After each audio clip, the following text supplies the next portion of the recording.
আসসালামু আলাইকুম রহমতুল্লাহ। প্রিয় বন্ধুরা, মানব জাতির ইতিহাসে এমন এক শত্রুর কথা আমরা জানি যে যুগের পর যুগ মানুষকে সত্যের পথ থেকে বিচ্যুত করার চেষ্টা করে এসেছে।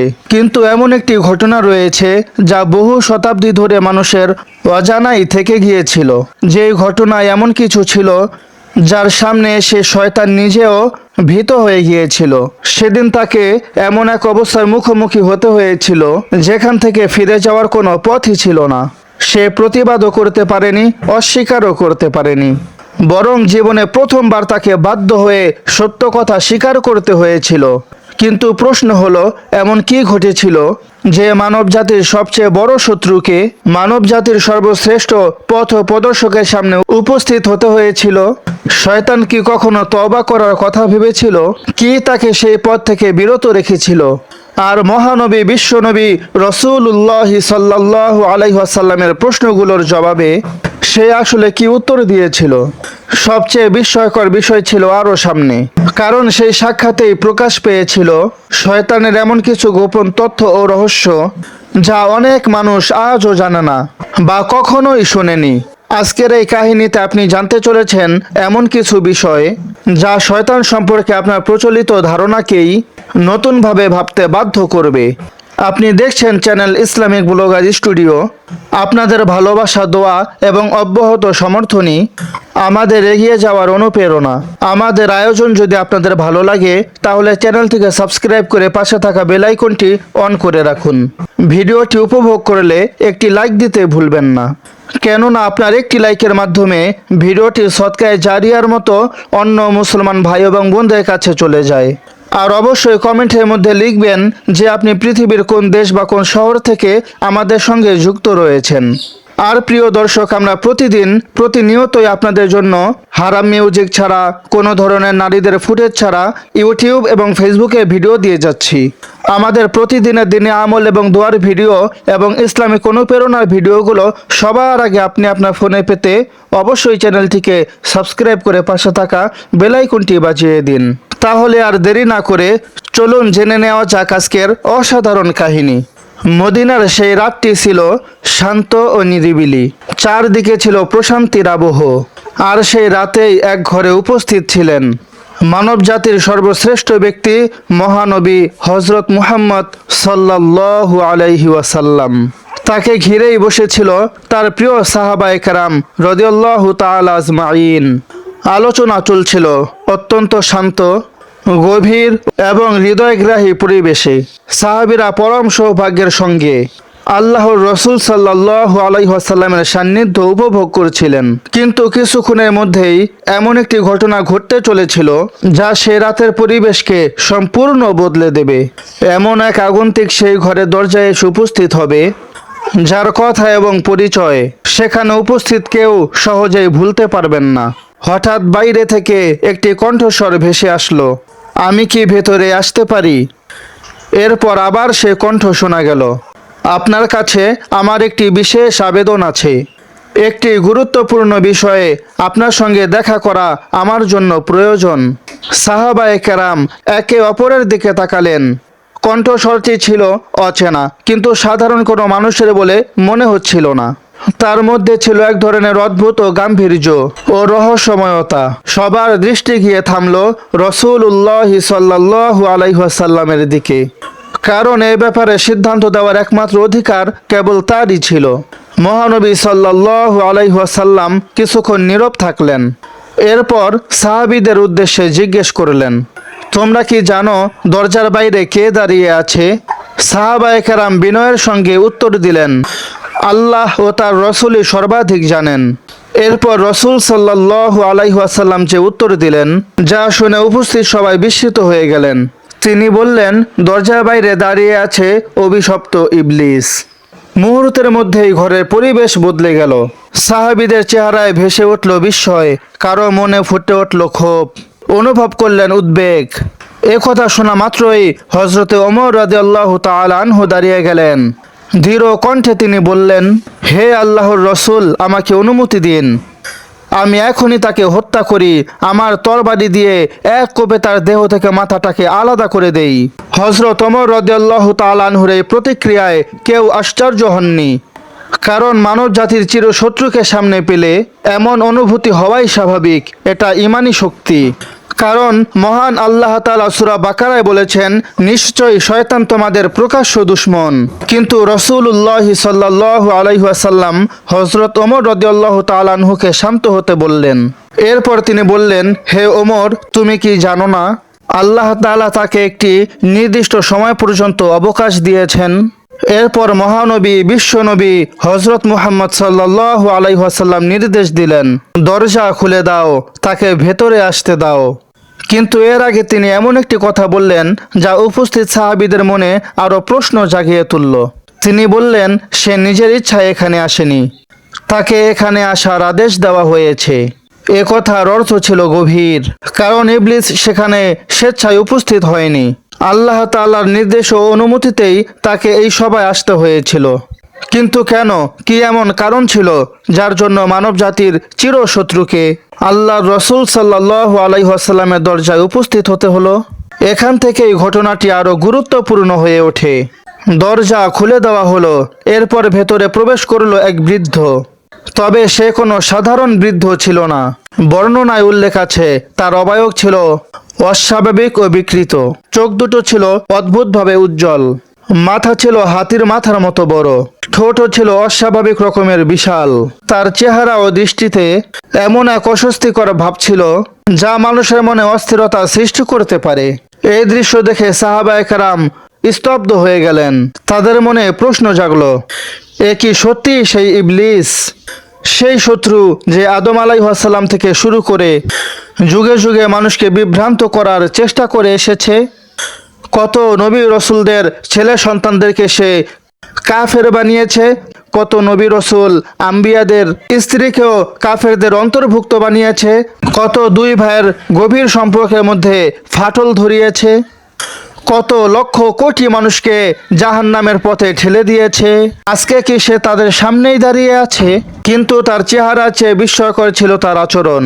ঘরে প্রবেশ করার পর ইবলিস বলল, হে মুহাম্মদ, আপনার ওপর শান্তি বর্ষিত হোক, আর হে মুসলিমগণ, আপনাদের ওপরও শান্তি বর্ষিত হোক। রাসূলুল্লাহ সাল্লাল্লাহু আলাইহি ওয়াসাল্লাম জবাবে বললেন, শান্তি একমাত্র আল্লাহর পক্ষ থেকেই আসে, হে অভিশপ্ত। এরপর তিনি সরাসরি মূল বিষয়ে চলে গেলেন। তিনি বললেন, আমি শুনেছি তুমি কোনো বিশেষ কারণে এখানে এসেছো, বলো সেই কারণ কি? ইবলিস মাথা নিচু করলো, তারপর এমন একটি উত্তর দিল যা উপস্থিত সবাইকে বিস্মিত করে দিল। সে বলল, আমি নিজের ইচ্ছায় এখানে আসিনি, আমাকে বাধ্য করা হয়েছে। এই কথা শুনে সাহাবারা আরো অবাক হয়ে গেলেন, কারণ তারা অনুভব করতে পারছিলেন আজ এমন কিছু কথা প্রকাশ পেতে যাচ্ছে যা সাধারণত মানুষের অজানা। এরপর ইবলিস সাহাবাদের মাঝে বসে পড়ল, আর তার সামনেই ছিল আল্লাহর প্রিয় রসুল হযরত মুহাম্মদ সাল্লাল্লাহু আলাইহি ওয়াসাল্লাম। ঘরের পরিবেশ হয়ে উঠল গভীর ও নীরব। উপস্থিত সবাই মনোযোগ দিয়ে অপেক্ষা করতে লাগলেন, কারণ এখন শুরু হতে যাচ্ছিল এমন এক কথোপকথন যার প্রতিটি কথাই ছিল গুরুত্বপূর্ণ। সবাই জানতে চাচ্ছিল এবার ইবলিস কি বলবে। রাসূলুল্লাহ সাল্লাল্লাহু আলাইহি ওয়াসাল্লাম ইবলিসের দিকে তাকিয়ে জিজ্ঞেস করলেন, কি এমন আদেশ ছিল যার কারণে তোমাকে এখানে আসতেই হলো? ইবলিস উত্তর দিল, আপনার প্রতিপালকের পক্ষ থেকে একজন ফেরেশতা আমার কাছে এসেছিলেন। তিনি আল্লাহর নির্দেশ আমার কাছে পৌঁছে দেন। তিনি আমাকে বলেন, মুহাম্মদের কাছে যাও, তুমি মানুষকে কিভাবে বিভ্রান্ত করো আর কোন কোন উপায়ে তাদের পথ ভ্রষ্ট করার চেষ্টা করো সে সব তাকে জানাও। আর তিনি তোমাকে যা কিছু জিজ্ঞেস করবেন তার প্রত্যেকটি সত্য উত্তর দেবে। ঘরে উপস্থিত সাহাবায়ে কেরাম গভীর মনোযোগ দিয়ে কথাগুলো শুনছিলেন, কিন্তু ইবলিসের কথা তখনও শেষ হয়নি। সে আরও বলল, আমাকে এটাও বলা হয়েছিল যে আমি একটিও কথা মিথ্যা বলতে পারবো না। যদি আমি একটিও মিথ্যা বলি তবে আল্লাহ আমার শত্রুদের সামনে আমাকে অপমানিত করবেন। কথাগুলো বলার সময় তার কণ্ঠে এক ধরনের অসহায়তার আভাস ছিল। এরপর সে বলল, আর আমার জন্য সবচেয়ে কষ্টের বিষয় হলো আমার শত্রুদের সামনে অপমানিত হওয়া। ঘরে উপস্থিত সবাই মনোযোগ দিয়ে তার কথা শুনছিলেন, কারণ আজ এমন এক পরিস্থিতি তৈরি হয়েছিল যেখানে মানুষের চিরশত্রু নিজেই সত্য কথা বলতে বাধ্য হয়েছে। এজন্যই সাহাবায়ে কেরাম তার প্রতিটি উত্তর গুরুত্বের সঙ্গে শুনতে শুরু করলেন। তারা জানতেন শত্রুর কৌশল সম্পর্কে জানা থাকলে তার মোকাবেলা করাও সহজ হয়। রাসূলুল্লাহ সাল্লাল্লাহু আলাইহি ওয়াসাল্লামও ঠিক সেই উদ্দেশ্যে প্রশ্ন করতে শুরু করলেন। এরপর তিনি অত্যন্ত গুরুত্বপূর্ণ একটি প্রশ্ন করলেন। তিনি জিজ্ঞেস করলেন, তুমি সবচেয়ে বেশি কাকে ঘৃণা করো? ইবলিস এক মুহূর্ত দেরি করল না, সে সঙ্গে সঙ্গে উত্তর দিল, হে মুহাম্মদ, আপনাকেই। আল্লাহর সমস্ত সৃষ্টির মধ্যে আপনার চাইতে আর বেশি আমি কাউকেই ঘৃণা করি না। এই উত্তরটি উপস্থিত অনেকের মধ্যেই অপ্রত্যাশিত ছিল না, কারণ সত্য ও মিথ্যার লড়াইয়ে ইবলিসের সবচেয়ে বড় বিরোধিতা ছিল সেই মহান ব্যক্তির প্রতি, যিনি মানুষকে সঠিক পথের দিশা দেখিয়েছেন। এরপর যা ইবলিস বলতে শুরু করলো তা আরও বেশি গুরুত্বপূর্ণ ছিল, কারণ এবার সে এক এক করে জানাতে শুরু করবে কোন ধরনের মানুষ তার সবচেয়ে বড় শত্রু। রাসূলুল্লাহ সাল্লাল্লাহু আলাইহি ওয়াসাল্লাম আবার জিজ্ঞেস করলেন, আমার পরে সর্বপ্রথম তুমি কাকে ঘৃণা করো? ইবলিস উত্তর দিল, সেই যুবককে যার অন্তরে তাকওয়া রয়েছে। এই উত্তর শুনে অনেকের মনেই প্রশ্ন জাগতে পারে, একজন মুত্তাকি যুবক কেন ইবলিসের এত অপছন্দের?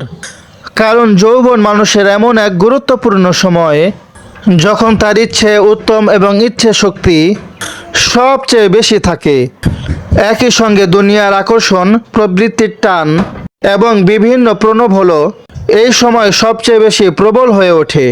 এমন সময় যদি কোনো যুবক আল্লাহর আনুগত্যে নিবেদিত রাখে এবং তাকওয়ার পথ আঁকড়ে ধরে, তাহলে তা ইবলিসের জন্য সবচেয়ে বড় ব্যর্থতার কারণ হয়ে দাঁড়ায়। এ কারণেই ইবলিস সর্বপ্রথম এই যুবকের কথা উল্লেখ করল। এরপর সে বলল, আমি সেই আলেমকে এরপরে সবচেয়ে বেশি ঘৃণা করি যে সন্দেহজনক থেকে নিজেকে হেফাজত করে রাখে।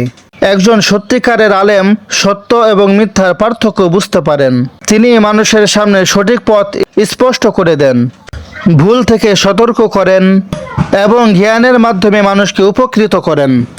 যখন একজন আলেম মানুষের মধ্যে সঠিক জ্ঞান ছড়িয়ে দেন, তখন অনেক মানুষ শয়তানের ফাঁদ থেকে বেঁচে যায়। এরপর ইবলিস বলল, তৃতীয় ব্যক্তি হলো ধৈর্যশীল দরিদ্র। তখন রাসূলুল্লাহ সাল্লাল্লাহু আলাইহি ওয়াসাল্লাম জিজ্ঞেস করলেন, তুমি কিভাবে বুঝতে পারো যে সে সত্যি ধৈর্যশীল? ইবলিস উত্তর দিল, আমি তার আচরণ দেখে বুঝতে পারি। সে মানুষের কাছে নিজের অভাব অভিযোগ প্রকাশ করে বেড়ায় না। যে ব্যক্তি সব সময় মানুষের কাছে নিজের কষ্টের কথা বলতে থাকে, সে প্রকৃত ধৈর্যশীলদের অন্তর্ভুক্ত নয়। এরপর সে আরও বলল, আমি তার চরিত্র, তার আচরণ ও অভিযোগ না করার অভ্যাস দেখেই বুঝতে পারি সে ধৈর্যশীল কি না। এখানে একটি বিষয় বিশেষভাবে লক্ষ্য করার মতো, ইবলিস দারিদ্র মানুষকে ঘৃণা করে না, বরং সে সেই মানুষকেই অপছন্দ করে যে দারিদ্র্যের মধ্যেও আল্লাহ তাআলার ওপর ভরসা রাখে, হতাশ না হয়ে ধৈর্যের পথ বেছে নেয় এবং নিজের ঈমানকে অটুট রাখে। কারণ সে জানে আল্লাহ তাআলার ওপর পূর্ণ ভরসা রাখতে পারলে আল্লাহ তাআলা পাখিদের মতো আমাদেরকে আহার দান করবেন, যেভাবে পাখিরা সকালে খালি পেটে ঘর থেকে বের হয় এবং সন্ধ্যাবেলা ভরা পেটে তার বাসায় ফিরে যায়। এরপর ইবলিস বলল, চতুর্থ ব্যক্তি হলো কৃতজ্ঞ ধনী। রাসূলুল্লাহ সাল্লাল্লাহু আলাইহি ওয়াসাল্লাম জিজ্ঞেস করলেন যে তুমি কিভাবে বুঝতে পারো সে কৃতজ্ঞ ধনী?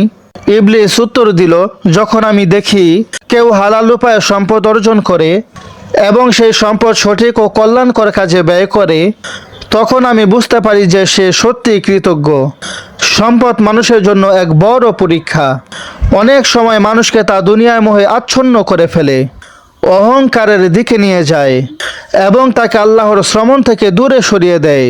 কিন্তু যখন কোনো মানুষ আল্লাহর সন্তুষ্টির জন্য তার সম্পদকে ব্যবহার করে, মানুষের উপকারে ব্যয় করে এবং হালাল হারামের সীমারেখা মেনে চলে, তখন সেই সম্পত্তি তার জন্য কল্যাণ ও সম্মানের মাধ্যম হয়ে ওঠে। এরপর মহানবী বিশ্বনবী সাল্লাল্লাহু আলাইহি ওয়াসাল্লাম আলোচনার বিষয় পরিবর্তন করলেন। এবার তিনি কোনো নির্দিষ্ট ব্যক্তির সম্পর্কে প্রশ্ন করলেন না, বরং তিনি এমন একটি ইবাদত সম্পর্কে জানতে চাইলেন যা তার উম্মতের জীবনে অত্যন্ত গুরুত্বপূর্ণ।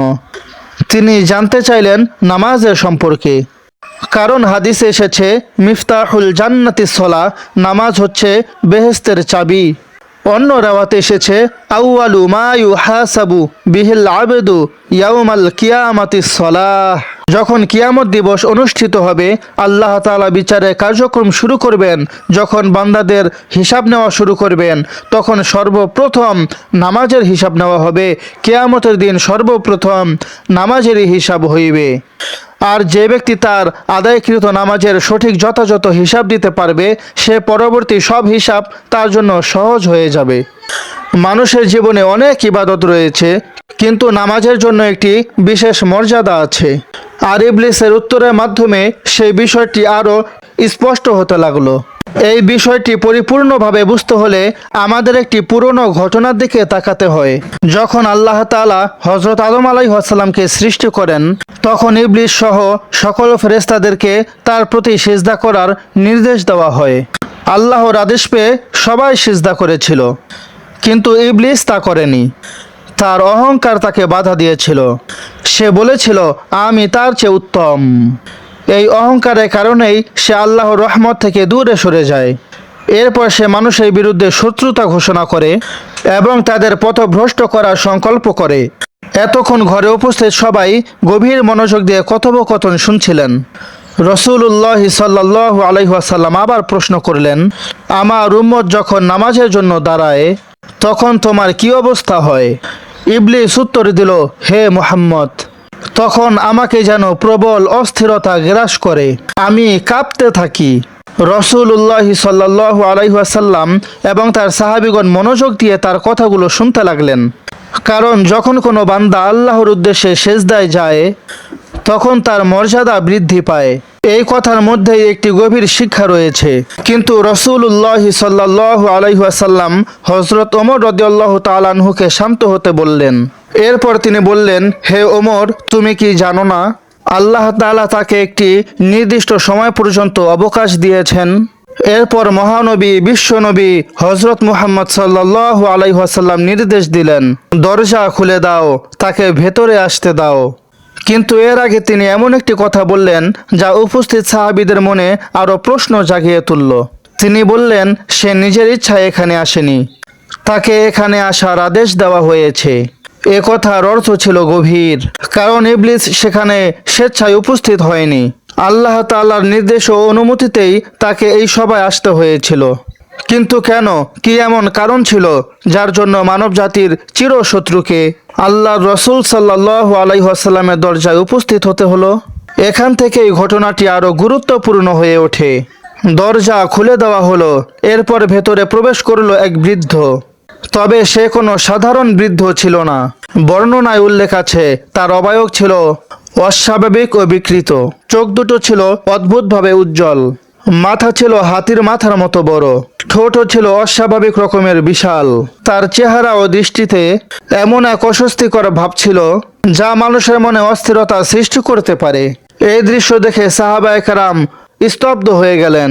তাদের মনে প্রশ্ন জাগলো, এ কি সত্যি সেই ইবলিস, সেই শত্রু যে আদম আলাইহিস সালাম থেকে শুরু করে যুগে যুগে মানুষকে বিভ্রান্ত করার চেষ্টা করে এসেছে? কত নবী রসুলদের ছেলে সন্তানদেরকে সে কাফের বানিয়েছে, কত নবী রসুল আম্বিয়াদের স্ত্রীকেও কাফেরদের অন্তর্ভুক্ত বানিয়েছে, কত দুই ভাইয়ের গভীর সম্পর্কের মধ্যে ফাটল ধরিয়েছে, কত লক্ষ কোটি মানুষকে জাহান্নামের পথে ঠেলে দিয়েছে। আজকে কি সে তাদের সামনেই দাঁড়িয়ে আছে? কিন্তু তার চেহারা চেয়ে বিস্ময়কর ছিল তার আচরণ। ঘরে প্রবেশ করার পর ইবলিস বলল, হে মুহাম্মদ, আপনার ওপর শান্তি বর্ষিত হোক, আর হে মুসলিমগণ, আপনাদের ওপরও শান্তি বর্ষিত হোক। রাসূলুল্লাহ সাল্লাল্লাহু আলাইহি ওয়াসাল্লাম জবাবে বললেন, শান্তি একমাত্র আল্লাহর পক্ষ থেকেই আসে, হে অভিশপ্ত। এরপর তিনি সরাসরি মূল বিষয়ে চলে গেলেন। তিনি বললেন, আমি শুনেছি তুমি কোনো বিশেষ কারণে এখানে এসেছো, বলো সেই কারণ কি? ইবলিস মাথা নিচু করল তারপর এমন একটি উত্তর দিল যা উপস্থিত সবাইকে বিস্মিত করে দিল। সে বলল, আমি নিজের ইচ্ছায় এখানে আসিনি, আমাকে বাধ্য করা হয়েছে। এই কথা শুনে সাহাবারা আরও অবাক হয়ে গেলেন, কারণ তারা অনুভব করতে পারছিলেন আজ এমন কিছু কথা প্রকাশ পেতে যাচ্ছে যা সাধারণত মানুষের অজানা। এরপর ইবলিস সাহাবাদের মাঝে বসে পড়ল, আর তার সামনেই ছিল আল্লাহর প্রিয় রসুল হজরত মুহাম্মদ সাল্লাল্লাহু আলাইহি ওয়াসাল্লাম। ঘরের পরিবেশ হয়ে উঠল গভীর ও নীরব। উপস্থিত সবাই মনোযোগ দিয়ে অপেক্ষা করতে লাগলেন, কারণ এখন শুরু হতে যাচ্ছিল এমন এক কথোপকথন যার প্রতিটি কথাই ছিল গুরুত্বপূর্ণ। সবাই জানতে চাচ্ছিল এবার ইবলিস কি বলবে।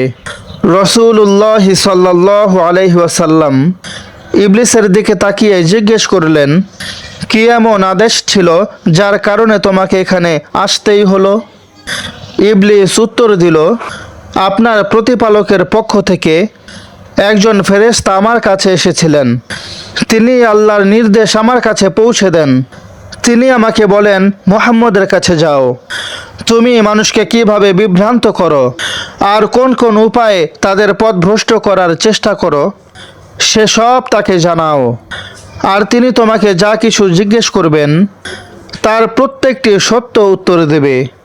ঘরে উপস্থিত সাহাবায়ে কেরাম গভীর মনোযোগ দিয়ে কথাগুলো শুনছিলেন, কিন্তু ইবলিসের কথা তখনও শেষ হয়নি। সে আরও বলল, আমাকে এটাও বলা হয়েছিল যে আমি একটিও কথা মিথ্যা বলতে পারবো না। যদি আমি একটিও মিথ্যা বলি তবে আল্লাহ আমার শত্রুদের সামনে আমাকে অপমানিত করবেন। কথাগুলো বলার সময় তার কণ্ঠে এক ধরনের অসহায়তার আভাস ছিল। এরপর সে বলল, আর আমার জন্য সবচেয়ে কষ্টের বিষয় হলো আমার শত্রুদের সামনে অপমানিত হওয়া। ঘরে উপস্থিত সবাই মনোযোগ দিয়ে তার কথা শুনছিলেন, কারণ আজ এমন এক পরিস্থিতি তৈরি হয়েছিল যেখানে মানুষের চিরশত্রু নিজেই সত্য কথা বলতে বাধ্য হয়েছে। এজন্যই সাহাবায়ে কেরাম তার প্রতিটি উত্তর গুরুত্বের সঙ্গে শুনতে শুরু করলেন। তারা জানতেন শত্রুর কৌশল সম্পর্কে জানা থাকলে তার মোকাবেলা করাও সহজ হয়। রাসূলুল্লাহ সাল্লাল্লাহু আলাইহি ওয়াসাল্লামও ঠিক সেই উদ্দেশ্যে প্রশ্ন করতে শুরু করলেন। এরপর তিনি অত্যন্ত গুরুত্বপূর্ণ একটি প্রশ্ন করলেন। তিনি জিজ্ঞেস করলেন, তুমি সবচেয়ে বেশি কাকে ঘৃণা করো? ইবলিস এক মুহূর্ত দেরি করল না, সে সঙ্গে সঙ্গে উত্তর দিল, হে মুহাম্মদ, আপনাকেই। আল্লাহর সমস্ত সৃষ্টির মধ্যে আপনার চাইতে আর বেশি আমি কাউকেই ঘৃণা করি না। এই উত্তরটি উপস্থিত অনেকের মধ্যেই অপ্রত্যাশিত ছিল না, কারণ সত্য ও মিথ্যার লড়াইয়ে ইবলিসের সবচেয়ে বড় বিরোধিতা ছিল সেই মহান ব্যক্তির প্রতি যিনি মানুষকে সঠিক পথের দিশা দেখিয়েছেন।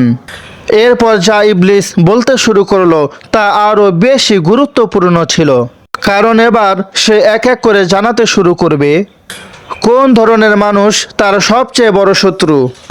রাসূলুল্লাহ সাল্লাল্লাহু আলাইহি ওয়াসাল্লাম আবার জিজ্ঞেস করলেন, আমার পরে সর্বপ্রথম তুমি কাকে ঘৃণা করো? ইবলিস উত্তর দিল, সেই যুবককে যার অন্তরে তাকওয়া রয়েছে। এই উত্তর শুনে অনেকের মনেই প্রশ্ন জাগতে পারে, একজন মুত্তাকি যুবক কেন ইবলিসের এত অপছন্দের? কারণ যৌবন মানুষের এমন এক গুরুত্বপূর্ণ সময় যখন তার ইচ্ছে উত্তম এবং ইচ্ছে শক্তি সবচেয়ে বেশি থাকে। একই সঙ্গে দুনিয়ার আকর্ষণ, প্রবৃত্তির টান এবং বিভিন্ন প্রলোভন এই সময় সবচেয়ে বেশি প্রবল হয়ে ওঠে। এমন সময় যদি কোনো যুবক আল্লাহর আনুগত্যে নিবেদিত রাখে এবং তাকওয়ার পথ আঁকড়ে ধরে, তাহলে তা ইবলিসের জন্য সবচেয়ে বড় ব্যর্থতার কারণ হয়ে দাঁড়ায়। এ কারণেই ইবলিস সর্বপ্রথম এই যুবকের কথা উল্লেখ করলো। এরপর সে বলল, আমি সেই আলেমকে এরপরে সবচেয়ে বেশি ঘৃণা করি যে সন্দেহজনক থেকে নিজেকে হেফাজত করে রাখে। একজন সত্যিকারের আলেম সত্য এবং মিথ্যার পার্থক্য বুঝতে পারেন। তিনি মানুষের সামনে সঠিক পথ স্পষ্ট করে দেন, ভুল থেকে সতর্ক করেন এবং জ্ঞানের মাধ্যমে মানুষকে উপকৃত করেন। যখন একজন আলেম মানুষের মধ্যে সঠিক জ্ঞান ছড়িয়ে দেন, তখন অনেক মানুষ শয়তানের ফাঁদ থেকে বেঁচে যায়।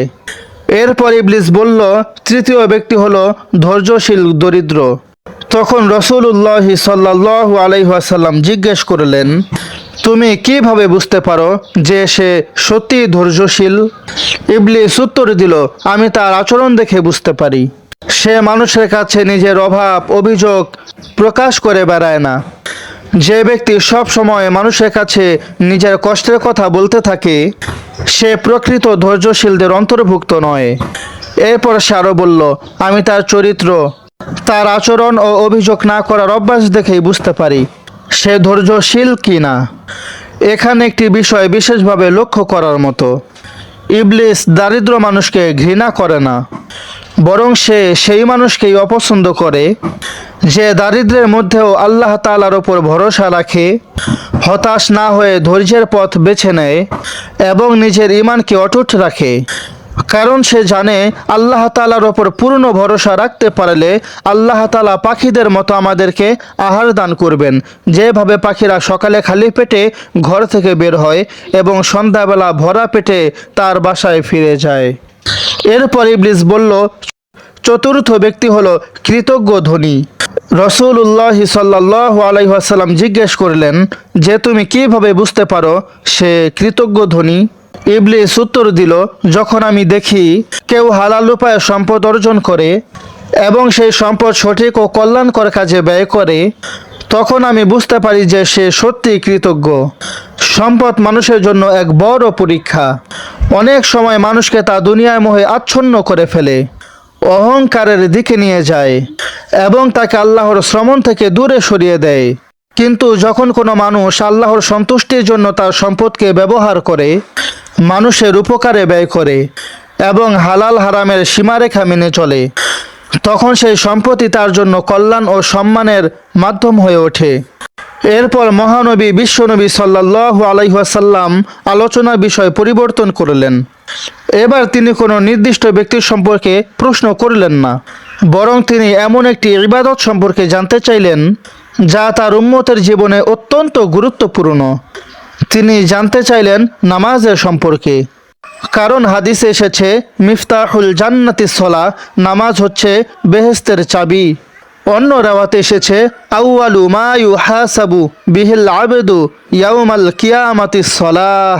যখন কিয়ামত দিবস অনুষ্ঠিত হবে, আল্লাহ তাআলা বিচারের কার্যক্রম শুরু করবেন। যখন বান্দাদের হিসাব নেওয়া শুরু করবেন, তখন সর্বপ্রথম নামাজের হিসাব নেওয়া হবে। কিয়ামতের দিন সর্বপ্রথম নামাজেরই হিসাব হইবে। আর যে ব্যক্তি তার আদায়কৃত নামাজের সঠিক যথাযথ হিসাব দিতে পারবে, সে পরবর্তী সব হিসাব তার জন্য সহজ হয়ে যাবে। মানুষের জীবনে অনেক ইবাদত রয়েছে, কিন্তু নামাজের জন্য একটি বিশেষ মর্যাদা আছে। আর ইবলিসের উত্তরের মাধ্যমে সেই বিষয়টি আরও স্পষ্ট হতে লাগলো। এই বিষয়টি পরিপূর্ণভাবে বুঝতে হলে আমাদের একটি পুরনো ঘটনার দিকে তাকাতে হয়। যখন আল্লাহ তাআলা হযরত আদম আলাইহিস সালামকে সৃষ্টি করেন, তখন ইবলিস সহ সকল ফেরেশতাদেরকে তার প্রতি সিজদা করার নির্দেশ দেওয়া হয়। আল্লাহর আদেশ পেয়ে সবাই সিজদা করেছিল, কিন্তু ইবলিস তা করেনি। তার অহংকার তাকে বাধা দিয়েছিল। সে বলেছিল, আমি তার চেয়ে উত্তম। এই অহংকারের কারণেই সে আল্লাহর রহমত থেকে দূরে সরে যায়। এরপর সে মানুষের বিরুদ্ধে শত্রুতা ঘোষণা করে এবং তাদের পথভ্রষ্ট করার সংকল্প করে। এতক্ষণ ঘরে উপস্থিত সবাই গভীর মনোযোগ দিয়ে কথোপকথন শুনছিলেন। রাসূলুল্লাহ সাল্লাল্লাহু আলাইহি ওয়াসাল্লাম আবার প্রশ্ন করলেন, আমার উম্মত যখন নামাজের জন্য দাঁড়ায়, তখন তোমার কি অবস্থা হয়? ইবলিস উত্তর দিল, হে মুহাম্মদ, তখন আমাকে যেন প্রবল অস্থিরতা গ্রাস করে, আমি কাঁপতে থাকি। রাসূলুল্লাহ সাল্লাল্লাহু আলাইহি ওয়াসাল্লাম এবং তার সাহাবীগণ মনোযোগ দিয়ে তার কথাগুলো শুনতে লাগলেন। কারণ যখন কোনো বান্দা আল্লাহর উদ্দেশ্যে সেজদায় যায়, তখন তার মর্যাদা বৃদ্ধি পায়। এই কথার মধ্যেই একটি গভীর শিক্ষা রয়েছে, কারণ সেজদা হচ্ছে আল্লাহ তাআলার সামনে মানুষের সর্বোচ্চ বিনয় ও আত্মসমর্পণের প্রকাশ। যে ইবলিস একদিন অহংকারের কারণে সেজদা করতে অস্বীকার করেছিল, সেই ইবলিসের জন্য একজন মুমিনের সেজদা কখনোই সুখকর হতে পারে না। যখন কোনো বান্দা আল্লাহর সামনে আন্তরিকতার সঙ্গে মাথা নত করে, তখন তা ঈমানের পরিচয় বহন করে। এরপর রাসূলুল্লাহ সাল্লাল্লাহু আলাইহি ওয়াসাল্লাম জিজ্ঞেস করলেন, আর যখন তারা রোজা রাখে, তখন তোমার কি অবস্থা হয়? ইবলিস বলল, তখন যেন আমি শৃঙ্খলিত হয়ে যাই। ইফতারের সময় না আসা পর্যন্ত আমি অসহায় অবস্থায় থাকি। এরপর প্রশ্ন করা হলো হজ সম্পর্কে। ইবলিস বলল, যখন তারা হজ পালন করে তখন আমি অত্যন্ত বিচলিত হয়ে পড়ি। সাহাবায়ে কেরাম নীরবে তার উত্তরগুলো শুনছিলেন। প্রতিটি উত্তরের মাধ্যমে তারা বুঝতে পারছিলেন কোন কোন আমল ইবলিসের পরিকল্পনাকে দূর করে দেয় এবং মানুষের ঈমানকে আরও শক্তিশালী ও মজবুত করে তোলে। এরপর আলোচনায় উঠে এলো কোরআন তেলাওয়াতের বিষয়ে। রাসূলুল্লাহ সাল্লাল্লাহু আলাইহি ওয়াসাল্লামের প্রশ্নের জবাবে ইবলিস বলল, যখন কোনো ব্যক্তি আন্তরিকতার সঙ্গে কোরআন তেলাওয়াত করে তখন তা আমার জন্য অত্যন্ত কষ্টের হয়ে ওঠে। কথোপকথন এগিয়ে চলছিল আর একের পর এক প্রশ্নের মাধ্যমে মানুষের জন্য কল্যাণকর আমলগুলোর গুরুত্ব আরও স্পষ্ট হয়ে উঠছিল। এরপর আলোচনার বিষয় হলো সদাকা অর্থাৎ দান সদকা। এরপর মহানবী সাল্লাল্লাহু আলাইহি ওয়াসাল্লাম জিজ্ঞেস করলেন, কেউ যখন সদকা করে তখন তোমার কি অবস্থা হয়? ইবলিস কিছুক্ষণ নীরব রইল, তারপর বলল, সেই সময় আমার অবস্থা অত্যন্ত কঠিন হয়ে যায়। এরপর সে ব্যাখ্যা করতে লাগলো কেন সদকা তার জন্য এত অপছন্দনীয়। সে বলল, সদকার মধ্যে এমন কিছু কল্যাণ রয়েছে যা মানুষের জন্য উপকারী এবং আমার উদ্দেশ্যের বিপরীত।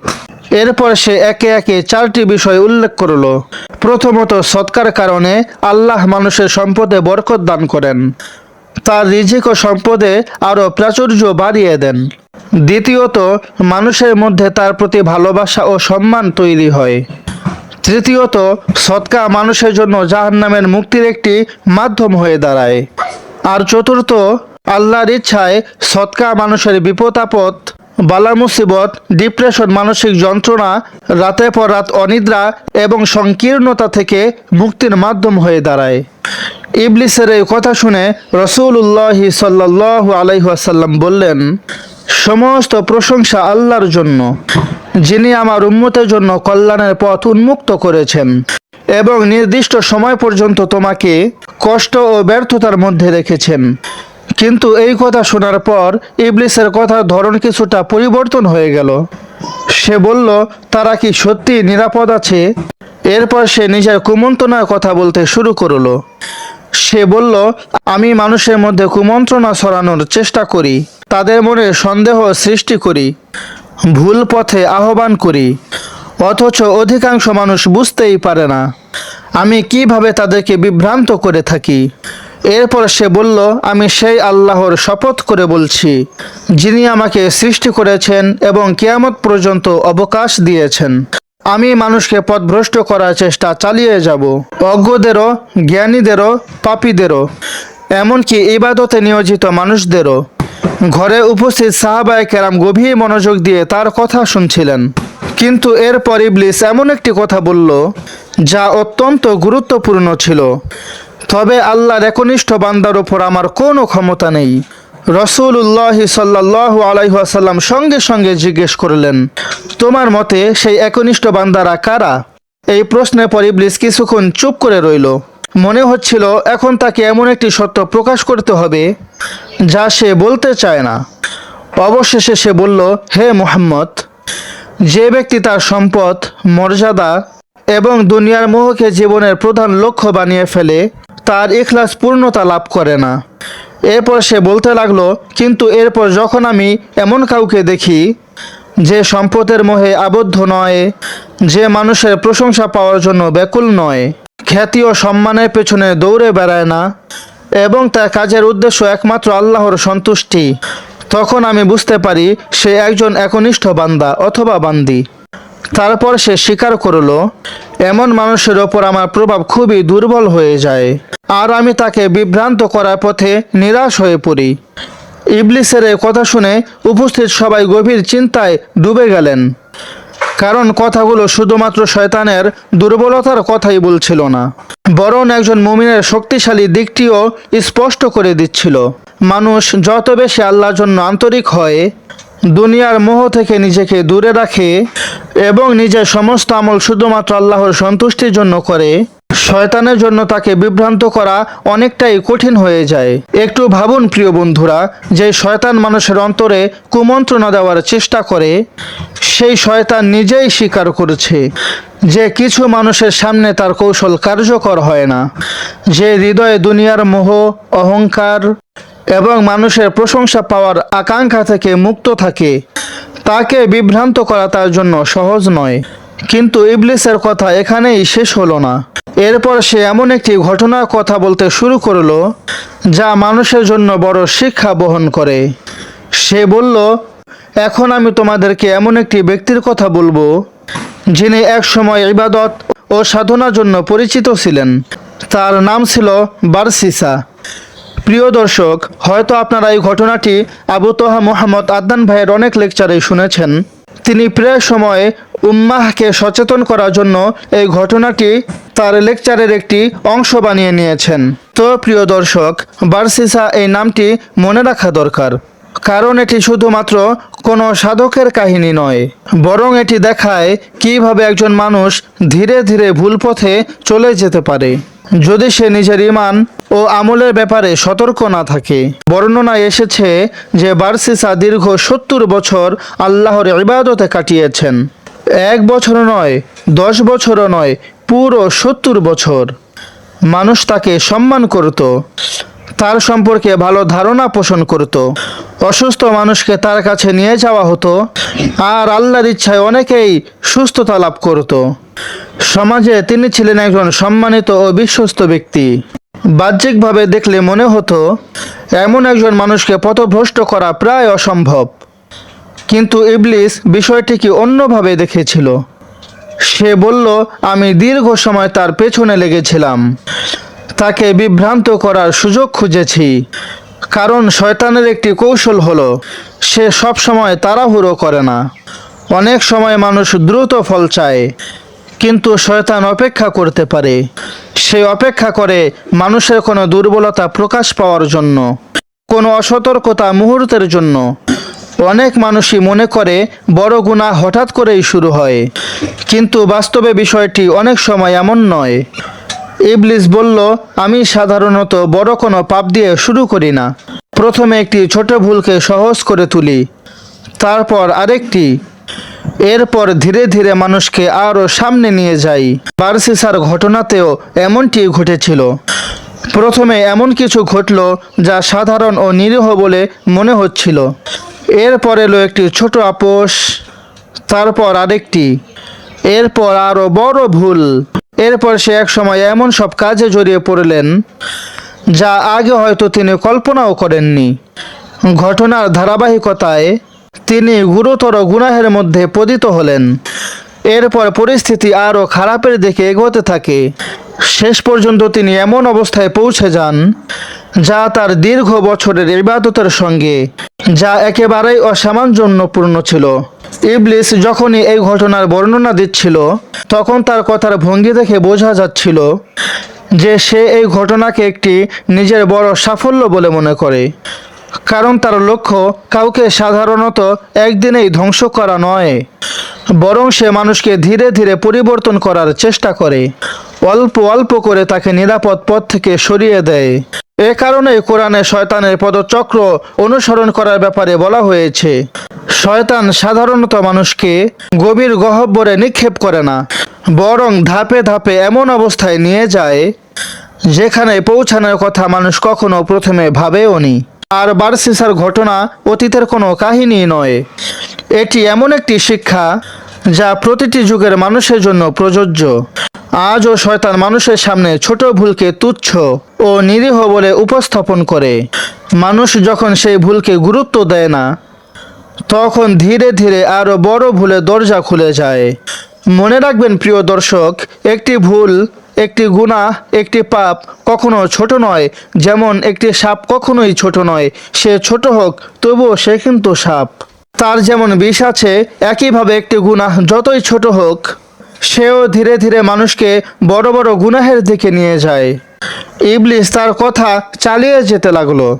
তার কণ্ঠে ছিল দৃঢ়তা, যেন মানুষের দুর্বলতা সম্পর্কে তার দীর্ঘ অভিজ্ঞতা রয়েছে। সে বলল, মানুষ সাধারণত একদিনেই ধ্বংস হয় না। সে শুরু করে একটি ছোট পদক্ষেপ, একটি ভুল, একটি গুনাহ দিয়ে। অনেক সময় সে নিজেকে বলে শুধু একবার, তারপর আসে দ্বিতীয়বার, এরপর তৃতীয়বার, আর এভাবে ধীরে ধীরে মানুষ এমন একটি অবস্থায় পৌঁছে যায় যেখান থেকে ফিরে আসা তার জন্য কঠিন হয়ে পড়ে। এরপর ইবলিস তার কৌশলগুলোর কথা বলতে শুরু করলো। সে বলল, আমার প্রথম অস্ত্র হলো মিথ্যা। এরপর সে বলল, মিথ্যার সূচনা আমার থেকেই। আমি প্রথম মিথ্যার আশ্রয় নিয়েছিলাম। যে মিথ্যা বলে সে আমার পথ অনুসরণ করে, আর যে মিথ্যা শপথ করে সে আমার কাছে আরও প্রিয়। ঘরে উপস্থিত সবাই গভীর মনোযোগ দিয়ে তার কথা শুনছিলেন। এরপর ইবলিস তার দ্বিতীয় অস্ত্রর কথা উল্লেখ করল। সে বলল, গীবত এবং চুগলখড়ি আমার অন্যতম প্রিয় একটি মাধ্যম। একটু ভেবে দেখুন প্রিয় দর্শক, অনেক সময় মানুষ বিষয়গুলো খুব সাধারণ মনে করে।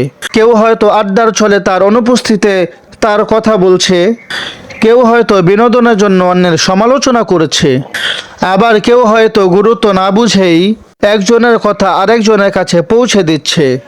কিন্তু এইসব ছোট মনে হওয়া কাজের প্রভাব অনেক বড় হতে পারে, কারণ মানুষের মধ্যে ভালোবাসা, বিশ্বাস এবং পারস্পরিক সম্পর্ক নষ্ট হওয়ার পেছনে সবসময় বড় কোনো ঘটনা দায়ী থাকে না।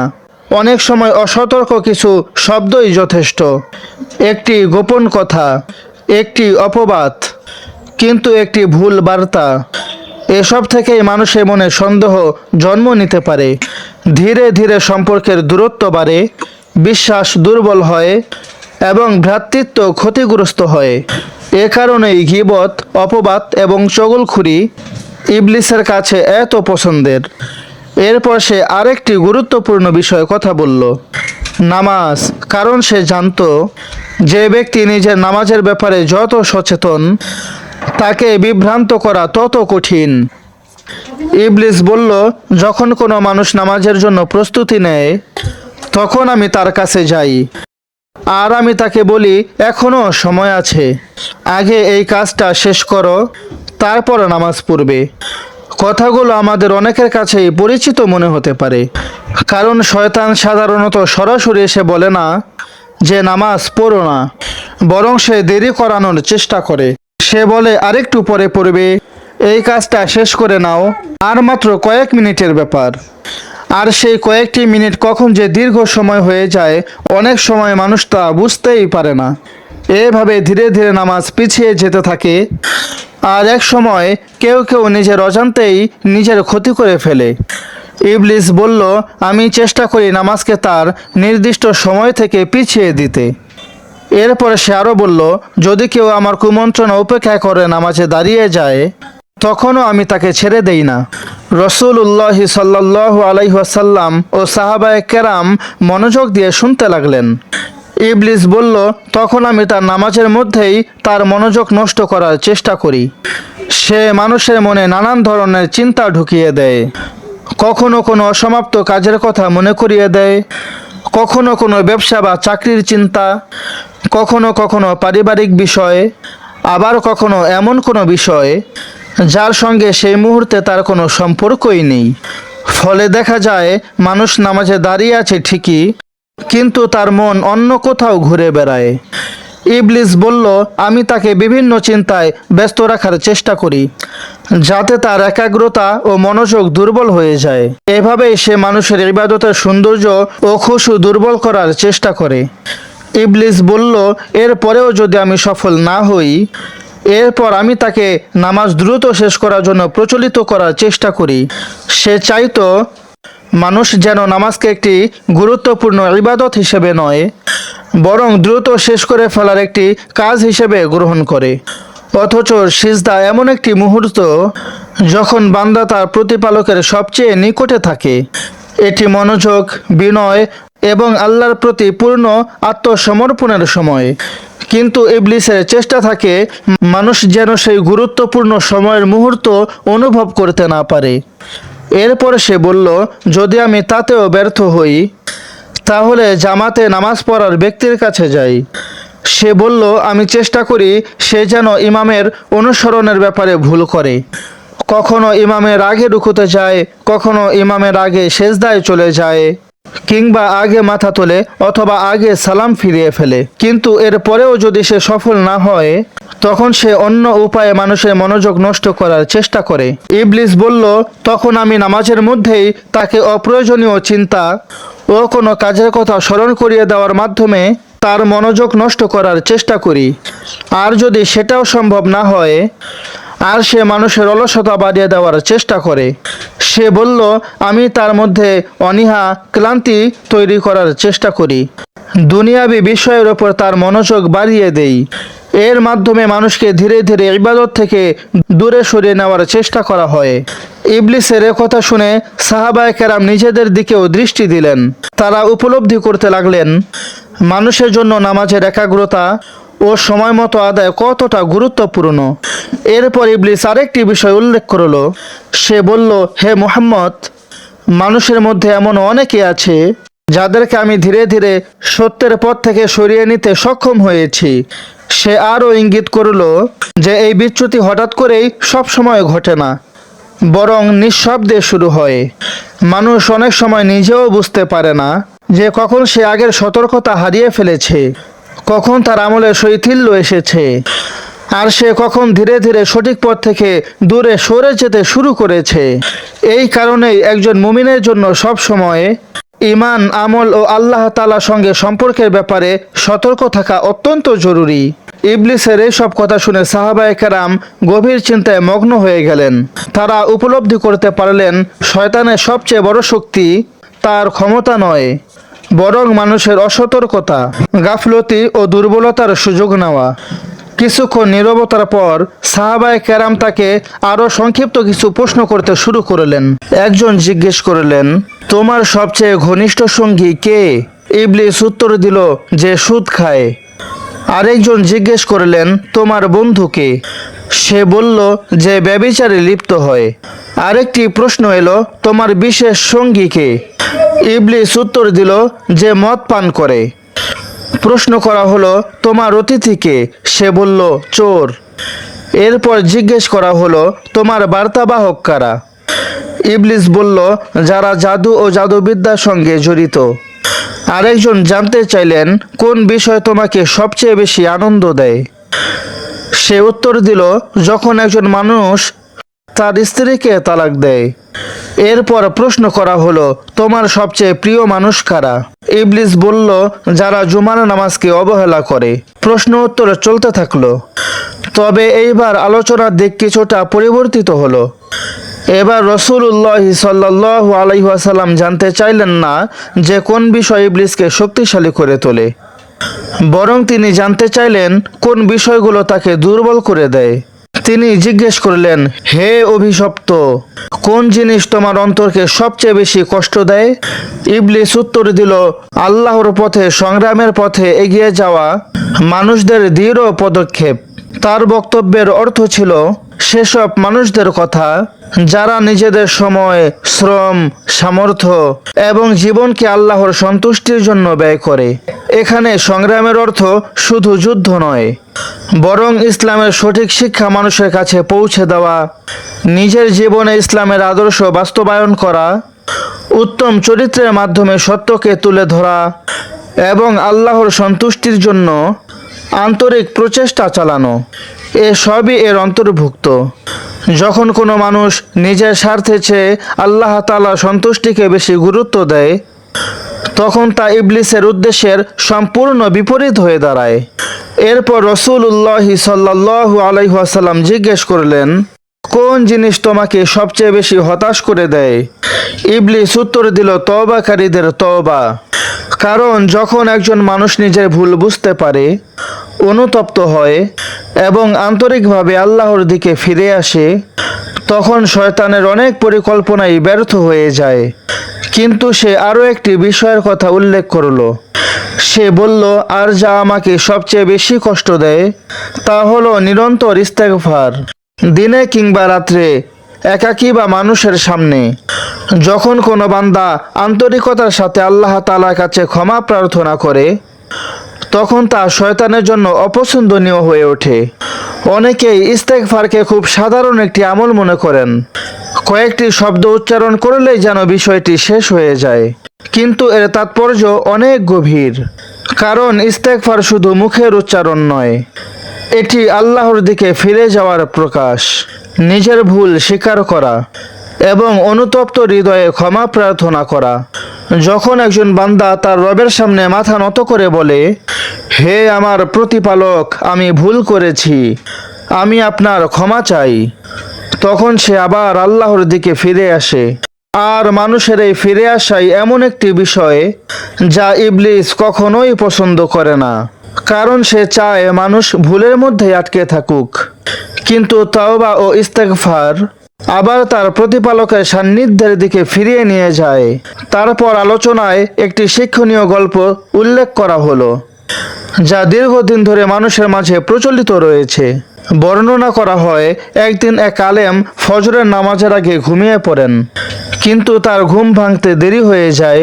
ফলে তিনি ফজরের নামাজ সময় মতো আদায় করতে পারেননি। ঘুম থেকে জেগে ওঠার পর তিনি গভীরভাবে অনুতপ্ত হলেন। নিজের ভুল উপলব্ধি করে দীর্ঘ সময় আল্লাহর কাছে কান্নাকাটি করলেন, তওবা করলেন এবং ক্ষমা প্রার্থনা করলেন। পরের দিন আশ্চর্যজনক একটি ঘটনা ঘটল। ফজরের সময় হওয়ার আগেই কেউ এসে তাকে জাগিয়ে দিল। আলেম বিস্মিত হয়ে বুঝতে পারলেন আগত ব্যক্তি আর কেউ নয়, শয়তান। তিনি অবাক হয়ে জিজ্ঞেস করলেন, তুমি আমাকে জাগিয়ে দিলে কেন? শয়তান উত্তর দিল, আমি অনুতপ্ত হয়েছি, তাই একটি ভালো কাজ করতে এসেছি। কিন্তু আলেম তার কথা বিশ্বাস করলেন না। তিনি বললেন, তুমি তো মানুষের ক্ষতি করার জন্য অবকাশপ্রাপ্ত, তোমার এই কথার পেছনে নিশ্চয়ই অন্য কোনো কারণ আছে। অবশেষে শয়তান প্রকৃত কারণ প্রকাশ করল। সে বলল, গতকাল তুমি ফজরের নামাজ মিস করার পর এত আন্তরিকভাবে তাওবা করেছিলে, এমন আল্লাহর কাছে এমনভাবে ফিরে গিয়েছিলে যে তুমি বড় কল্যাণ লাভ করেছিলে। আমি আশঙ্কা করলাম যদি আজও একই ঘটনা ঘটে, তাহলে আবারও তুমি সেই অবস্থানে পৌঁছে যাবে, তাই আমি তোমাকে জাগিয়ে দিয়েছি। এই ঘটনাটি ঐতিহাসিকভাবে কতটা প্রমাণিত এই বিষয়ে বিভিন্ন মত থাকতে পারে, তবে এর ভেতরের শিক্ষা অত্যন্ত মূল্যবান। কারণ একজন মানুষের আন্তরিক অনুশোচনা, তাওবা এবং আল্লাহর দিকে ফিরে আসা তার মর্যাদাকে অনেক উঁচুতে নিয়ে যেতে পারে। এরপর রাসূলুল্লাহ সাল্লাল্লাহু আলাইহি ওয়াসাল্লাম আবার প্রশ্ন করলেন, কোন বিষয় তোমাকে সবচেয়ে বেশি বিষণ্ণ করে তোলে? ইবলিস মাথা নিচু করে উত্তর দিল, গোপনে করা সদকা। এরপর সে ব্যাখ্যা করল যে দান মানুষের প্রশংসা পাওয়ার জন্য নয়, কাউকে দেখানোর জন্য নয়, বরং শুধুমাত্র আল্লাহর সন্তুষ্টির উদ্দেশ্যে করা হয়। সেটি আমার কাছে সবচেয়ে বেশি অপছন্দনীয়, কারণ এমন আমলের মধ্যে থাকে ইখলাস, আর ইখলাসই শয়তানের মধ্যে সবচেয়ে বড় বাধাগুলোর মধ্যে একটি। এরপর প্রশ্ন করা হলো, কোন জিনিস তোমার জন্য সবচেয়ে বেশি অসহনীয়? ইবলিস বলল, তাহাজ্জুদের নামাজ। রাতের গভীর নীরবতায় যখন অধিকাংশ মানুষ ঘুমিয়ে থাকে, তখন যদি কোনো বান্দা একান্ত দাঁড়িয়ে তার প্রতিপালকের ইবাদত করে, আল্লাহর কাছে দোয়া করে এবং ক্ষমা প্রার্থনা করে, সেই আমল শয়তানের কাছে অত্যন্ত অপছন্দনীয়। এরপর রাসূলুল্লাহ সাল্লাল্লাহু আলাইহি ওয়াসাল্লাম জিজ্ঞেস করলেন, কোন জিনিস তোমাকে মাথা নত করতে বাধ্য করে? ইবলিস উত্তর দিল, নিয়মিত জামাতে নামাজ আদায়। কারণ সেখানে ধনী গরিব, ছোট্ট বড়, বিভিন্ন বর্ণ ও পেশার মানুষ একই কাতারে দাঁড়ায়। তাদের মাঝে থাকে ভ্রাতৃত্ব, শৃঙ্খলা এবং ঐক্যের প্রকাশ। এই ঐক্য শয়তানের উদ্দেশ্যের সম্পূর্ণ বিপরীত। এরপর তাকে জিজ্ঞেস করা হলো, তুমি কিভাবে খাবার খাও? সে উত্তর দিল, বাম হাত দিয়ে এবং আঙুলের ডগা ব্যবহার করে। আরেকটি প্রশ্ন করা হলো, তোমার সন্তানদের কোথায় আশ্রয় দাও? সে উত্তর দিল, যাদের নখ অযত্নে বড় হয়ে থাকে তাদের নখের ভেতরে। এরপর উপস্থিত সবাই উপলব্ধি করলেন যে ইসলামে পরিচ্ছন্নতা, শৃঙ্খলা এবং দৈনন্দিন জীবনের আদব কায়দার প্রতি এত গুরুত্ব দেওয়ার পেছনেও গভীর প্রজ্ঞা রয়েছে। অনেক সময় মানুষ ছোট বিষয়গুলোকে তুচ্ছ মনে করে, কিন্তু একজন মুমিনের জীবন বড় বড় ইবাদতগুলোর উপরে দাঁড়িয়ে থাকে না, বরং দৈনন্দিন জীবনের ছোট ছোট সুন্নাহ, পরিচ্ছন্নতার অভ্যাস, শৃঙ্খলা এবং ভালো চরিত্র মিলিয়েই গড়ে ওঠে একজন পরিপূর্ণ মুসলিমের জীবন। আর এ কারণেই ইসলাম শুধুমাত্র নির্দিষ্ট কিছু ইবাদতের শিক্ষা দেয় না, বরং একজন মানুষের পুরো জীবনকে সুন্দর, পরিপাটি ও আল্লাহমুখী করে তোলার পথ নির্দেশনা প্রদান করে। ইবলিসের এই কথাগুলো শুনে উপস্থিত সবাই গভীর চিন্তায় ডুবে গেলেন। তারা গভীরভাবে উপলব্ধি করলেন একজন মুমিনের জীবনে ছোট ছোট সুন্নাহ, আদব, সতর্কতার গুরুত্ব কত বেশি। অর্ধেক সময় মানুষ বড় বড় গুনাহ থেকে বেঁচে থাকার চেষ্টা করে, কিন্তু ছোট ছোট গুনাহের দিকগুলোকে গুরুত্ব দেয় না, অথচ সেখান থেকেই অনেক বড় ভুলের সূচনা হতে পারে। এরপর ইবলিস নিজেই আলোচনার বিষয় পরিবর্তন করলো। সে এমন কিছু বিষয়ের ওপর কথা বলতে শুরু করলো যা সে দাবি করলো আল্লাহর কাছে সে প্রার্থনা করেছিল এবং যার মাধ্যমে সে মানব জীবনে প্রভাব বিস্তার করতে শুরু করলো। রাসূলুল্লাহ সাল্লাল্লাহু আলাইহি ওয়াসাল্লাম জিজ্ঞেস করলেন, তুমি তোমার প্রতিপালকের কাছে কি কি চেয়েছিলে? ইবলিস উত্তর দিল, আমি 10টি বিষয় চেয়েছিলাম। এরপর সে এক এক করে সেগুলোর বিষয়ে বলা শুরু করলো।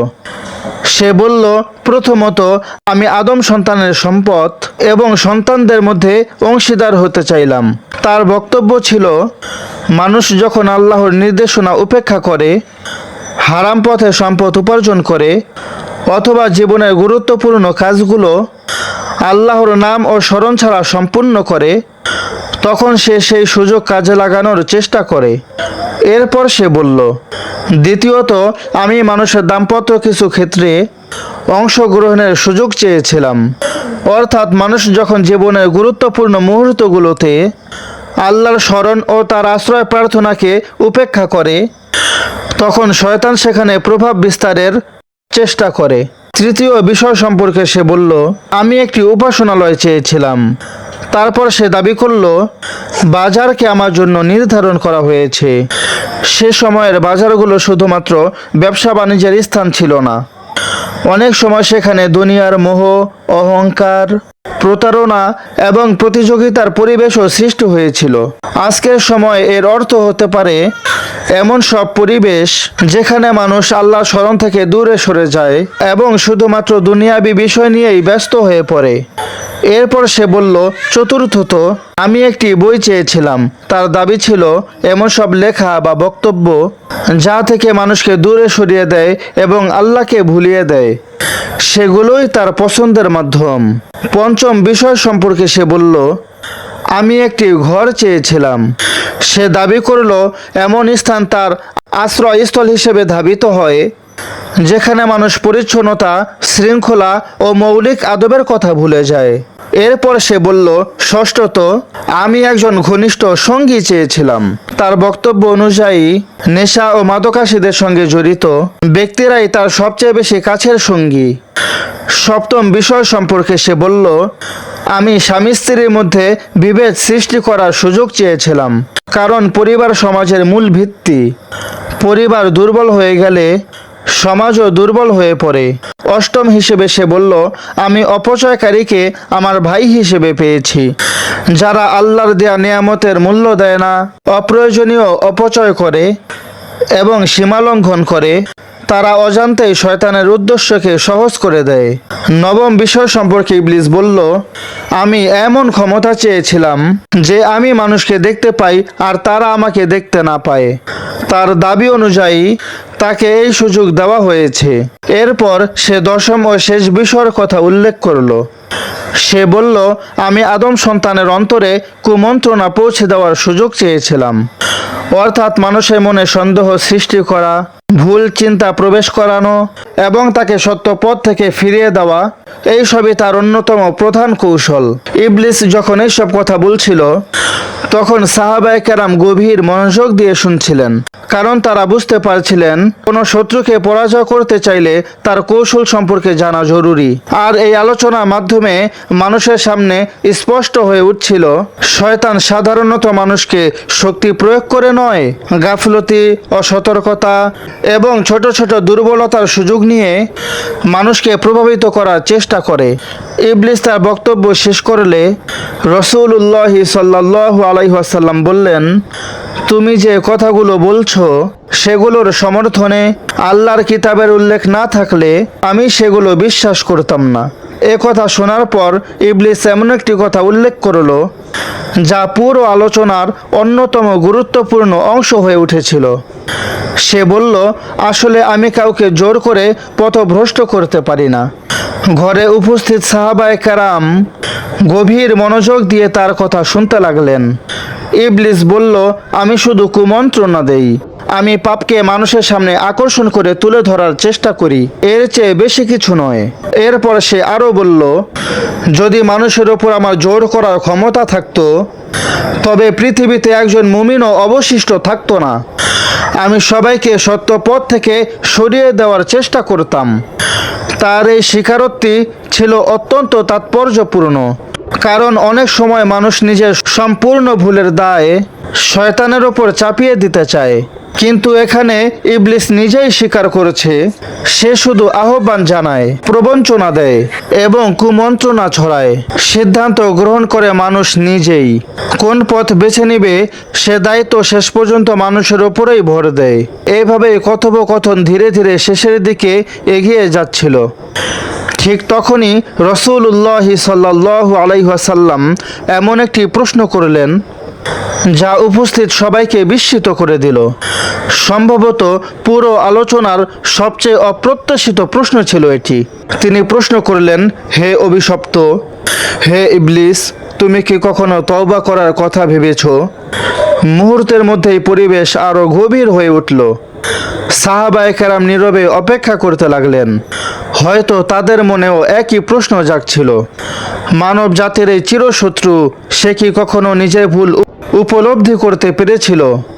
সে কি কখনো ফিরে আসার কথা চিন্তা করেছিল? কিন্তু রাসূলুল্লাহ সাল্লাল্লাহু আলাইহি ওয়াসাল্লাম এখানেই থামলেন না। তিনি আরও বললেন, যদি তুমি তওবা করো তবে আমি তোমার জন্য জান্নাতের সুসংবাদ দেব। এই দৃশ্যের মধ্যে ছিল গভীর শিক্ষা, কারণ এখানে স্পষ্ট হয়ে ওঠে আল্লাহর রহমতের ব্যাপকতা এবং তাওবার গুরুত্ব। অনেক মানুষ কখনো কখনো মনে করে তার গুনাহ এত বেশি যে তার জন্য ক্ষমার তওবা আর খোলা নেই, কিন্তু ইসলামের শিক্ষা হলো মানুষ যতক্ষণ জীবিত থাকে ততক্ষণ পর্যন্ত তার জন্য তাওবার দরজা বিদ্যমান। রাসূলুল্লাহ সাল্লাল্লাহু আলাইহি ওয়াসাল্লামের সেই কথার মধ্যেও এই সত্যের প্রতিফলন দেখা যাচ্ছিল। ঘরে উপস্থিত সবাই এখন ইবলিসের উত্তরের অপেক্ষায়। কিছুক্ষণ নীরব থাকার পর ইবলিস ধীরে ধীরে মাথা উপরের দিকে তুলল। তারপর বলল, এই বিষয়ের ফয়সালা হয়ে গেছে। যা নির্ধারিত হয়েছে তা কিয়ামত পর্যন্ত চলবে। এরপর সে বলল, আল্লাহ আপনাকে নবীদের নেতা বানিয়েছেন আর আমাকে বানিয়েছেন পথভ্রষ্টদের নেতা। ঘরে নীরবতা নেমে এলো। সাহাবায়ে কেরাম তার কথা মনোযোগ দিয়ে শুনছিলেন, তবে তার এই উত্তরের মধ্যে একটি গুরুত্বপূর্ণ কথা লুকিয়েছিল। সে তওবা গ্রহণ হবে না এমন কথা বলেনি, বরং সে নিজের পথে অটুট থাকার ঘোষণা দিয়েছিল। অহংকার, অবাধ্যতা এবং সত্যের সামনে মাথা নত না করার প্রবণতাই ছিল তার পতনের সবচেয়ে মূল। আর এখানেই মানুষের জন্য রয়েছে বড় শিক্ষা, কারণ অনেক সময় মানুষ ভুল করে, কিন্তু ভুলের চেয়ে বড় বিপদ হলো সেই ভুলকে আঁকড়ে ধরে রাখা এবং সত্যকে মেনে নিতে অস্বীকার করা। ইবলিসের কাহিনী সেই অহংকারেরই একটি জীবন্ত উদাহরণ, যা এক সময় তাকে আল্লাহর রহমত থেকে দূরে সরিয়ে দিয়েছিল। তাহলে এই দীর্ঘ কাহিনীর শেষে একটি গুরুত্বপূর্ণ প্রশ্ন থেকেই যায়, আমরা কি সত্যি আমাদের শত্রুকে চিনতে পেরেছি? কারণ পুরো আলোচনা জুড়ে ইবলিস নিজেই একটি জিনিস বারবার স্বীকার করেছে। সে বলেছে, আমি কাউকে জোর করে পথভ্রষ্ট করতে পারি না, আমি শুধু কুমন্ত্রণা দেই। আমি কেবল পাপকে আকর্ষণীয় সুন্দর করে মানুষের সামনে তুলে ধরি, এরপর সিদ্ধান্ত মানুষ নিজেই নেয়। আর এখানেই লুকিয়ে আছে এই গল্পের সবচেয়ে বড় শিক্ষা। মানুষের জীবনের অনেক বড় ভুল শুরু হয় না বড় কোনো গুনাহ দিয়ে, শুরু হয় একটি ছোট অবহেলা দিয়ে, একটি ছোট আপোষ দিয়ে, একটি ছোট গাফলতি দিয়ে। তারপর ধীরে ধীরে সেই পথ দীর্ঘ হতে থাকে। তাই এই ভিডিওটি শেষ হওয়ার পর নিজের জন্য কয়েকটি মুহূর্ত সময় রাখুন, একটু থামুন, নিজের হৃদয়ের দিকে তাকান, নিজেকে প্রশ্ন করুন, আমি কি আমার রবের কাছাকাছি যাচ্ছি নাকি দূরে সরে যাচ্ছি? তারপর ওযু করুন, নামাজের জন্য দাঁড়ান, আল্লাহর সামনে সিজদায় মাথা নত করুন। কারণ একজন বান্দা যখন আন্তরিকতার সঙ্গে তার রবের দিকে ফিরে আসে, তখন তার জন্য আল্লাহর রহমতের দরজাগুলো খুলে যায়। আল্লাহ তাআলা তার বান্দাকে কখনো ফিরিয়ে দিতে ভালোবাসেন না, বরং ফিরে আসা বান্দাকে ক্ষমা করতে ভালোবাসেন। তিনি তওবাকারীদের ভালোবাসেন, তিনি অনুতপ্ত হৃদয়কে ভালোবাসেন। যে মানুষ ভুল স্বীকার করে তার দিকে ফিরে আসে, আল্লাহ তার জন্য করুণা ও ক্ষমার পথ উন্মুক্ত করে দেন। আর তাই কোরআনে সেই সতর্কবাণী ঠিক সেই আগের মতোই আমাদের কানে ধ্বনিত হয়। সুতরাং তোমরা তাকে শত্রু হিসেবেই গ্রহণ করো। মদিনার সেই শান্ত রাত অনেক আগেই শেষ হয়ে গেছে, সেই ঘরে দরজাও বহু আগেই বন্ধ হয়ে গেছে, কিন্তু সেই রাতের শিক্ষা আজও জীবন্ত। আজও একই শত্রুর মুখোমুখি, আজও ঠিক সেই একই কুমন্ত্রণা মানুষের হৃদয়ে ফিস ফিস করে। আর আজও সেই মুক্তির পথ একটি, আল্লাহর দিকে ফিরে আসা, তার শ্রমণে অটল থাকা এবং সত্যের পথে দৃঢ়ভাবে চলা। এটাই ছিল সেই রাতের শিক্ষা, একটি শিক্ষা যা মদিনার একটি ছোট্ট ঘর থেকে শুরু হয়ে যুগের পর যুগ অতিক্রম করে আজও প্রতিটি মুমিনের হৃদয়ে সতর্কতার বার্তা পৌঁছে দিচ্ছে। আল্লাহ তাআলা আমাদের সকলকে শয়তানের কুমন্ত্রণা থেকে হেফাজত করুন, সত্যকে সত্য হিসেবে চিনে তা অনুসরণ করার তৌফিক দান করুন এবং অসত্যকে অসত্য হিসেবে চিনে তা বর্জন করার তৌফিক দান করুন। আমিন ইয়া রব্বাল আলামিন।